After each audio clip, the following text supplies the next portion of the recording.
Ngayon naman, siyempre napag-usapan na natin ang tungkol sa mga kababaihan. So, ngayon naman pag-usapan naman natin kung, paano naman kung ang babae ang mapang-abuso, tinatakot ang lalaki ng kaso sa VAUSI. Ano ang liability ng babae sa ilalim ng ating batas? So, napakagandang tanong po, no? Kasi siyempre, Women's Month, diniscuss natin karapatan ng mga kababaihan. So, ngayon naman, punta naman tayo sa mga karapatan ng mga kalalakihan kung sila naman ang tinatakot ng mga kababaihan. So, Attorney Kid Castro po, panatag ang loob ng taong may alam. Hanggang sa muli, follow, like, and share lang po tayo. So, anyway, sinabi ko na kasi minsan na yan ang nakakalimutan ninyo. So, magandang tanong.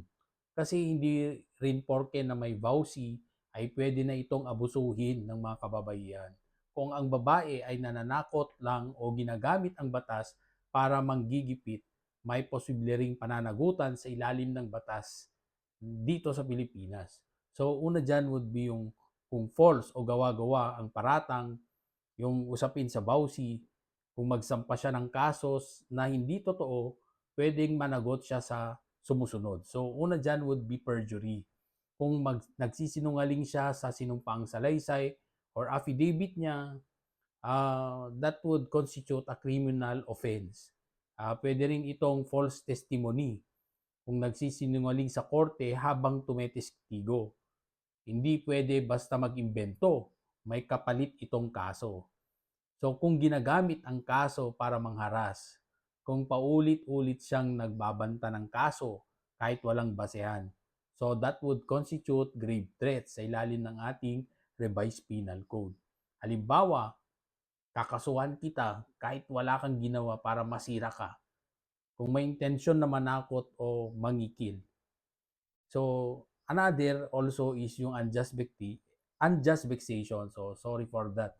Yung para sa panggugulo o pang-iinis na walang sapat na dahilan.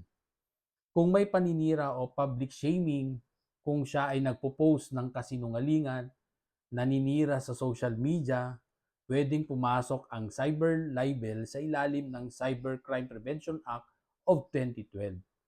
Kung may emotional abuse rin siya, hindi lang babaeng protektado, kung may anak na involved, kung ang naapektuhan ang bata dahil sa behavior niya, yung babae, pwedeng masilip din ang child abuse laws. So, importante na linawin na ang RA 9262 ay seryosong batas at ginawa para protektahan ang totoong biktima. Pero kung inaabuso ito, may legal consequences din ang maling paggamit nito. So, advice natin, okay, practical na to. Kung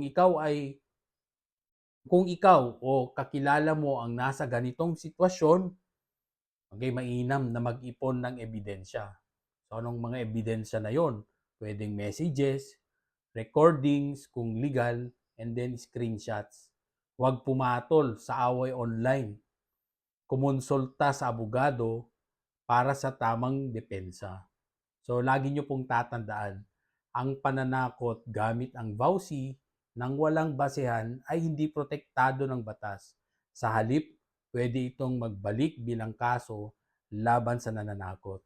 So, ulitin ko po, Attorney Kid Castro po, panatag ang loob ng tao may alam. Hanggang sa muli.